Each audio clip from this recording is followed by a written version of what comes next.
j'espère que vous êtes prêts. On va se déballer tout de suite une nouvelle réplique d'Airsoft. Voilà, donc on est sur une réplique de chez Meister Airsoft. C'est un Glock 17 Gen 3 qu'on va se déballer tout de suite, c'est parti. Donc je le précise, la réplique est d'occasion, je l'ai acheté sur eBay. Elle vient de chez Meister Airsoft, c'est une marque pas hyper connue. Donc je l'ai payé 50 balles, c'est hyper accessible pour un Glock sur le marché de l'Airsoft. Donc de la génération 3, donc une des générations qui est la moins développée de chez Glock. Et donc voilà, tout de suite, je vous propose qu'on se déballe ça sans plus parler. Donc c'est parti. Le coffret, il est là. Voilà, donc c'est parti. Le petit coffret bien sympathique. Tac. Qui se déplie comme ça, et voilà, on a notre réplique qui est juste là. Un truc que j'aime beaucoup dans ce type de réplique, c'est qu'elles sont souvent emballées dans du polystyrène comme ça. Voilà. Le Glock. Donc Glock 17 Gen 3. Donc le chargeur, si je ne dis pas de bêtises, qui a une capacité de 22 billes. Voilà, donc chargeur full métal. Là on est en métal. Il y a juste le talon de chargeur qui lui est en plastique. Et les lèvres, donc pour mettre les billes, pour armer les billes, qui sont également en plastique. Sur le chargeur, on a le talon qui est amovible. Voilà, on peut enlever le talon de chargeur et donc c'est lui qui nous permet en fait de remplir la valve, donc la petite valve qui se trouve juste ici, qui est à côté d'une vis, donc la vis de serrage de la valve. La valve, on la remplit avec du green gas, donc c'est la valve de remplissage, on l'appelle. Le seul petit truc qui est un peu saoulant sur cette réplique-là, c'est que à chaque fois qu'on va vouloir enlever le talon pour charger la valve, vous voyez, il y a ça qui revient comme ça. En fait, on n'a pas de trou dans le talon de chargeur, donc on est obligé de l'enlever pour charger la réplique. Alors que chez Umarex, maintenant, les nouvelles répliques qui font, on a un trou en bas et plus besoin d'enlever le talon pour charger notre réplique. Donc ça, c'est notre chargeur, les gars, qui est en quasi full métal. Et à ce niveau-là, on a la valve pour vider, donc la valve d'extraction. C'est aussi la valve qui est utilisée pour faire les tirs. Donc la réplique, la mécanique appuie sur cette valve pour délibérer une pression en gaz pour tirer chaque bille. Et c'est aussi celle sur laquelle on peut appuyer en fin de session s'il reste un petit peu de gaz. En général, ça n'arrive pas, mais s'il reste un peu de gaz, on peut le vider par ce bouton. Voilà, donc notre réplique, elle ressemble à ça, les gars. Écoutez ce bruit-là. C'est pas parfait, ça? Franchement, elle est super bien. Du coup, voilà, c'est le 17 Gen 3. Donc, pour ouvrir, pour faire tomber notre chargeur, on a un bouton à ce niveau-là qui se situe sur la crosse au niveau de la poignée. Quand on appuie dessus, simplement, le chargeur, vous voyez, il tombe de cette manière. Donc c'est pas un bouton ambidextre, par contre il est que du côté gauche, donc ce bouton là quand on l'appuie, tac, voilà, ça fait tomber le chargeur. Sur cette réplique là les gars, on a également une fonctionnalité qui est super cool, c'est que déjà on est sur une réplique blowback complet, à la différence du Walther P99 qu'on a review dans cette vidéo là, là on a un blowback complet, donc on a vraiment notre culasse lors des tirs qui recule entièrement. Vous voyez le canon, comment il est visible, c'est un blowback complet qui est assez impressionnant d'ailleurs. Une fois qu'on a tiré et qu'on n'a plus de billes dans notre chargeur, regardez, la culasse se bloque en position arrière, de cette manière, voilà. Et donc pour la libérer, pour la remettre à sa position initiale, on a ce petit bouton sur le côté, juste ici. Donc il faut descendre vers le bas, encore une fois, qui n'est que du côté gauche. C'est une réplique pour droitier. Donc on appuie comme ça dessus, tac, et voilà, notre culasse reprend sa position initiale. Au niveau de la réplique, on a la culasse qui est entièrement en métal, et la crosse, donc toute la partie châssis, qui est en polymère. Donc là, c'est pas du plastique, c'est du polymère. On a notre gâchette également en polymère. Les boutons, celui-là qui est en plastique, celui-là qui est en métal. Et puis, encore une fois, nos organes de visée. On a deux organes de visée ici et là, qui sont cette fois munis d'une encre phosphorescente. Je vous montrerai ça juste après. Et voilà, là, on est munis d'une encre phosphorescente qui nous permet donc de faire des tirs dans le noir en voyant, voilà, en soyant précis. Vous voyez, on va pouvoir voir du coup ce qu'on vise. Sur cette réplique là, on n'a pas de double action, ça veut dire que quand on effectue un tir, la gâchette reste bloquée dans sa position. Pour ça, il faut un réarmement de la culasse, donc venir reculer comme ça.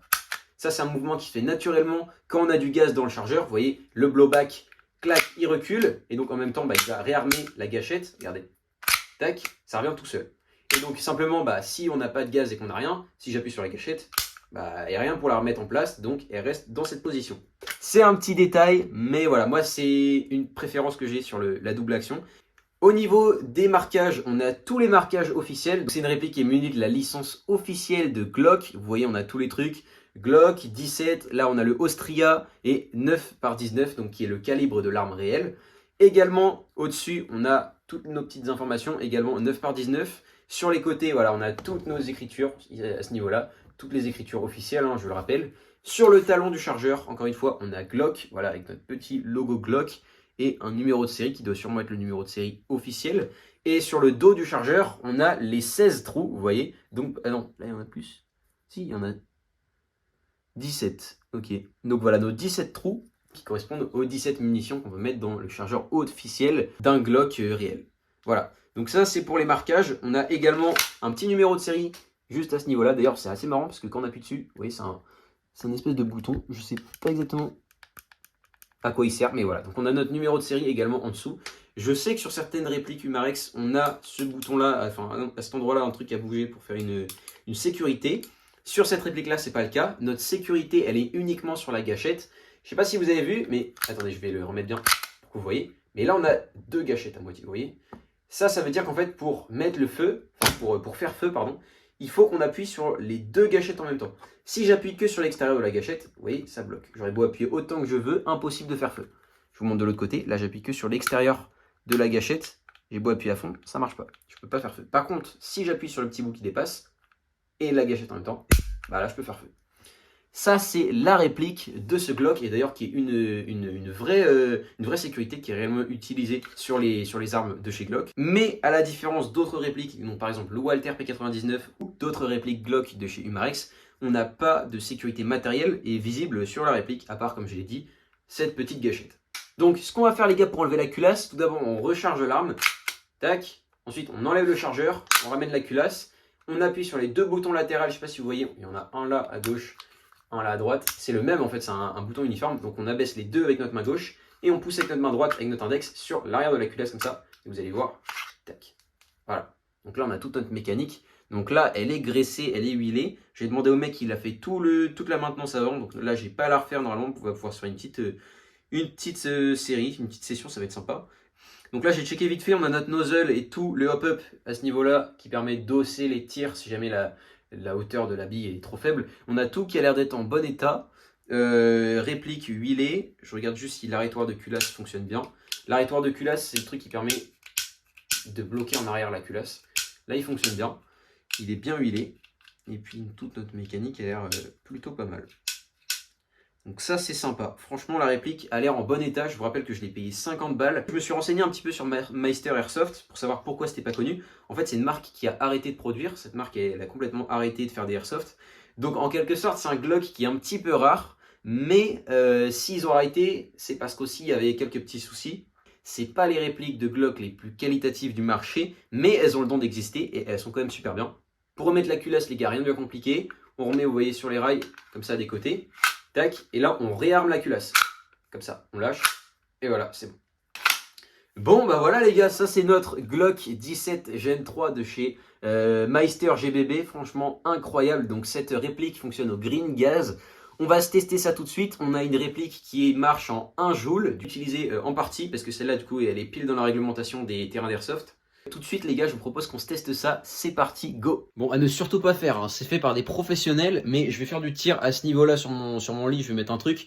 Mais là c'est parce qu'il fait vraiment pas beau dehors les gars, c'est la seule excuse que j'ai à vous donner, il pleut dehors et tout. Là je dois vraiment tester la réplique. Je vous le rappelle, toujours mettre des lunettes de sécurité, donc lunettes avec un plastique rigide. Voilà, n'oubliez pas les lunettes de sécurité les gars, parce que votre œil si vous le perdez c'est fini, on fait gaffe à ses yeux, c'est important. Donc voilà, toujours les lunettes, sinon pas d'airsoft. Les gars, le masque, on le néglige pas, même si ça vous fait une tête de con, bah on le met quand même, toujours mettre le masque, c'est obligatoire. Un gros coussin comme ça chez moi, on va le foutre là, et en fait j'ai fait une cible avec une boîte de Lego, donc on va mettre ça devant. J'ai fait un truc comme ça, on va le foutre devant, et on va tirer là-dessus. Là je mets mon gaz les gars, on enlève le talon, oh je peux mettre comme ça le gaz sans enlever totalement, ça c'est cool. Voilà, green gaz, tac, allez c'est parti. Donc 5 secondes on met le gaz. Oui, pourquoi ça part dans tous les sens comme ça? Voilà, ça devrait être bon. On fait réchauffer un petit peu le chargeur dans sa main, de cette manière, histoire de... Parce que quand c'est trop froid, ça fonctionne pas bien. On réchauffe un peu. Voilà, je vais armer les billes et c'est parti. Donc on a une capa de 20 billes dans celui-là, ce qui est vraiment pas mal. Non, c'est 22 même, je crois.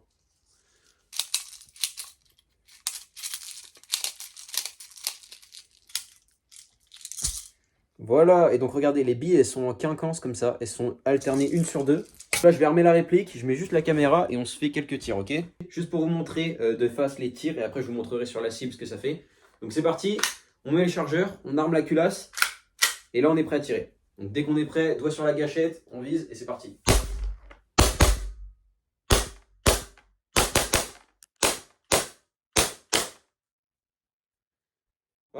Donc là, vous avez vu, on a fait feu. Franchement, la réplique, elle marche très bien, il n'y a rien à dire. Le blowback, il est fonctionnel et franchement, putain, ça claque. La réplique, c'est un sacré pétard. Moi, je vous dis, waouh!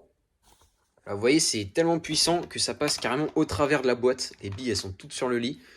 Ouais, voilà, on est sur un joule, c'est assez puissant quand même. Je vais faire quelques tirs comme ça, juste pour que vous voyez par rapport à la cible ce que ça fait. Je sais pas si vous me voyez, mais bref. C'est parti. Regardez, là je vais tirer en haut à droite.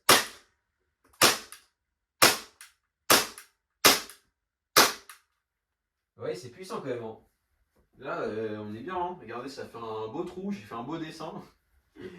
Et voilà, c'est une super réplique, franchement, très bonne réplique. Peut-être que vous allez mieux voir. Je sais pas si vous voyez là, mais je vais faire quelques tirs. Ah, là on n'a plus de gaz. Donc quand c'est ça, on enlève le chargeur. Bah déjà c'est bien, j'ai réussi à vider le chargeur, c'est-à-dire qu'on n'a pas de fuite de gaz. Ça c'est un bon point. Donc c'est reparti. Je réarme et on est reparti. Hein.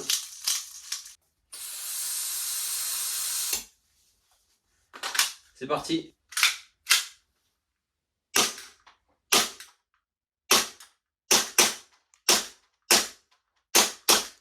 Là je tire un peu partout. Si je me focus au milieu, on va voir si c'est précis.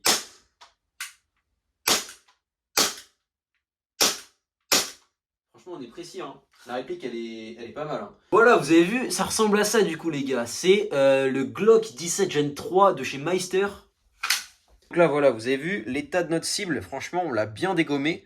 Pareil, hein, si je retourne le dos, vous allez voir, il y a toutes les billes. Ah bah voilà. Toutes les billes qui sont là. C'est une super réplique, les gars, très puissante. Elle marche très très bien. Moi, je l'aime beaucoup. Mais voilà, il y a peut-être un petit peu mieux en termes de qualité. Après, les gars, reste à voir dans le temps ce que ça donne. Est-ce qu'elle sera durable ou est-ce qu'elle va péter en 2 secondes? Ça, franchement, j'en sais pas. Donc, je vais continuer de l'entretenir et puis normalement, on va être bon. Bon, alors, il y a un truc, les gars, que j'ai réalisé après coup que je vous ai pas dit, c'est que j'ai remarqué que l'arrêtoir de culasse fonctionnait pas correctement quand même. En fait, vous avez vu, normalement, quand on a plus de billes, plus de gaz, je vous avais expliqué, la culasse est censée s'arrêter dans cette position. Sauf que si vous regardez bien toutes les vidéos que je vous ai montrées, tous les tests que j'ai fait, il y a 0 moment où quand il n'y avait plus de billes, le truc s'est arrêté comme ça. Simplement parce qu'en fait, je pense qu'il y a une petite fuite de gaz au niveau du chargeur, ce qui fait que le gaz se consomme trop vite. Et il n'y en a pas suffisamment pour que la culasse recule en entière comme ça. Et que vous voyez la petite pièce métallique qui permet de la choper pour l'arrêter. Et bah simplement, elle n'est pas atteinte parce que la culasse recule pas assez. Et donc voilà les gars, c'est déjà la fin de cette vidéo. Si ça vous a plu, bah franchement, n'hésitez pas à liker, à partager, à vous abonner. Et puis moi voilà, j'essaie de faire cette petite chaîne d'Airsoft. Franchement, si vous voulez me soutenir, et bah n'hésitez pas à vous abonner. Moi je suis là pour essayer de créer du contenu divertissant dans ce petit monde là, le petit monde d'Airsoft. Et voilà, franchement, trop content de vous avoir présenté cette réplique, elle marche pas mal. Moi après j'ai hâte d'en découvrir encore d'autres pour pouvoir tester, pour pouvoir comparer et vous dire si la réplique est meilleure ou pas que certaines. C'est une réplique qui est bien, mais il y a encore, comme je l'ai dit, quelques petits bugs, par exemple sur l'arrêtoir de culasse, qui fonctionne pas tous les coups. Là, vous voyez, notamment, on n'a pas de billes dans le chargeur. Normalement, c'était censé se mettre. Je sais pas ce qui se passe. Je l'ai démonté plusieurs fois. J'ai fait tout l'huilage plusieurs fois pour essayer de comprendre ce qui se passe pas. Et vous voyez, normalement, l'arrêtoir de culasse est censé se relever. Normalement, l'arrêtoir de culasse est censé se mettre. Voilà. Donc là, ça l'a fait. Et si je le fais, là, ça le fait. Là, ça le fait. Mais regardez, là, ça le fait pas. Alors qu'on n'a pas de billes dans le chargeur. Qu'est-ce qui se passe? Regardez, 0 billes. Je mets. Ça s'arrête pas. Donc ça vraiment, petit bug d'arrêtoir de culasse.